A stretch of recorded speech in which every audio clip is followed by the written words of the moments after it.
3 people were killed in U.S. military's latest attack in the Caribbean Sea on February 13th. The U.S. Southern Command said it targeted a boat for trafficking drugs. It further said that 3 alleged narco-terrorists were killed in the strike. The U.S. military's Southern Command, which oversees operations in Latin America and the Caribbean, posted the video of the strike, showing a boat traveling through the water as it explodes into flames after being hit with what looks like a missile.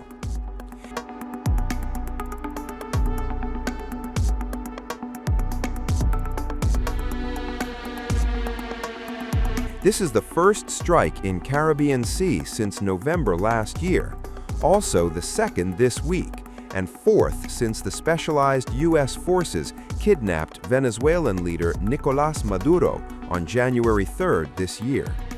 Maduro is currently being held in a New York jail on charges that include narco-terrorism conspiracy and cocaine importation conspiracy. He has pleaded not guilty to all charges. On February 9th, U.S. military blew up a purported drug-smuggling vessel in Eastern Pacific, killing 2 narco-terrorists. On February 5th, Southcom Commander General Francis L. Donovan conducted a lethal kinetic strike on a vessel operated by designated terrorist organizations. According to monitors, the U.S. has now carried out some 38 attacks against 40 vessels in the Eastern Pacific and Caribbean Sea, killing at least 133 people. U.S. President Donald Trump has said the U.S. is engaged in an armed conflict with cartels in Latin America and has justified the attacks as a necessary escalation to stem the flow of drugs to the U.S. Last week, U.S. Defense Secretary Pete Hegseth declared that some top cartel drug traffickers in the region have decided to cease all narcotics operations indefinitely due to recent highly effective kinetic strikes in the Caribbean.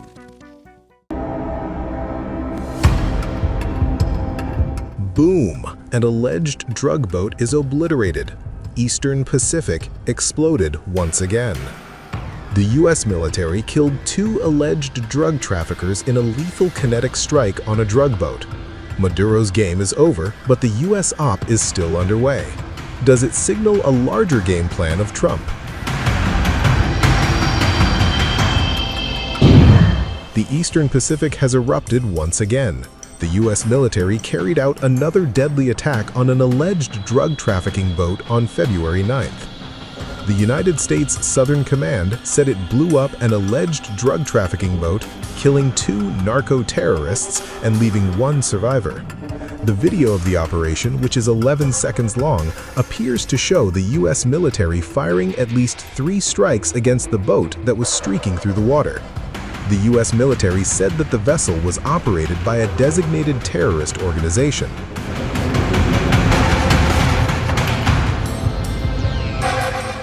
However, it is unclear which terrorist group Southcom was referring to. After the attack, Southcom said it notified the U.S. Coast Guard to activate the search and rescue operation. Southcom added that intelligence confirmed the vessel was transiting along known narco-trafficking routes in the Eastern Pacific and was engaged in narco-trafficking operations. The Monday attack marks the 2nd alleged drug boat mission this month, with the U.S. military blowing up a purported drug smuggling vessel last week in the Eastern Pacific, killing 2 narco-terrorists. Also, the latest attack is the 3rd such strike after the specialized U.S. forces kidnapped Venezuelan leader Nicolás Maduro on January 3rd this year. He is now facing charges of narco-terrorism in the U.S.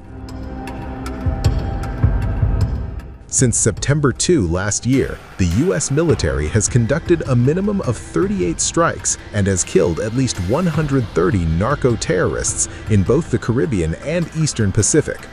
The Trump administration has argued that the attacks are being carried out to curb the flow of illegal drugs in the region and protect the U.S.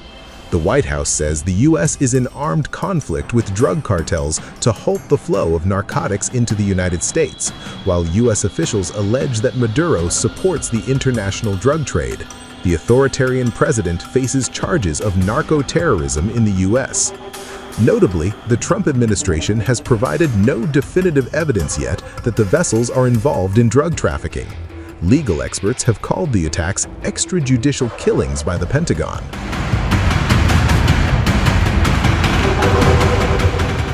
These are the chilling pictures of a U.S. military strike on an alleged drug boat in the Eastern Pacific. The attack took place on February 5th by the U.S. Southern Command. 2 alleged narco-terrorists were killed in what was described by the U.S. as a lethal kinetic strike on a vessel operated by designated terrorist organizations. The U.S. Southern Command, in a post on X, wrote that on February 5th, at the direction of Southcom Commander General Francis L. Donovan, Joint Task Force Southern Spear conducted a lethal kinetic strike on a vessel operated by designated terrorist organizations. Intelligence confirmed the vessel was transiting along known narco-trafficking routes in the Eastern Pacific and was engaged in narco-trafficking operations. 2 narco-terrorists were killed during this action. No U.S. military forces were harmed. Donovan assumed command of Southcom on Thursday and now oversees U.S. military operations and engagements across Latin America and the Caribbean. This is the second strike on an alleged drug boat after the specialized U.S. forces kidnapped Venezuelan leader Nicolás Maduro in an unprecedented operation on January 3rd this year. At least 119 people have now been killed in strikes on suspected drug boats as part of a campaign dubbed Operation Southern Spear that the Trump administration has said is aimed at curtailing narcotics trafficking. But were they all narco-traffickers? Or did all the boats carry drugs? Well, the Trump administration has little evidence to back those claims. During congressional briefings, military officials too have acknowledged they do not know the identities of everyone on board the boats they have destroyed. The legality of the strikes has come under intense scrutiny in Congress since the operations began in September last year. Last week, the families of 2 men who were killed in an October strike by the U.S. military filed a lawsuit against the U.S. government for wrongful death and extrajudicial killing of the men. But the Trump administration told Congress that the U.S. is in an armed conflict against drug cartels.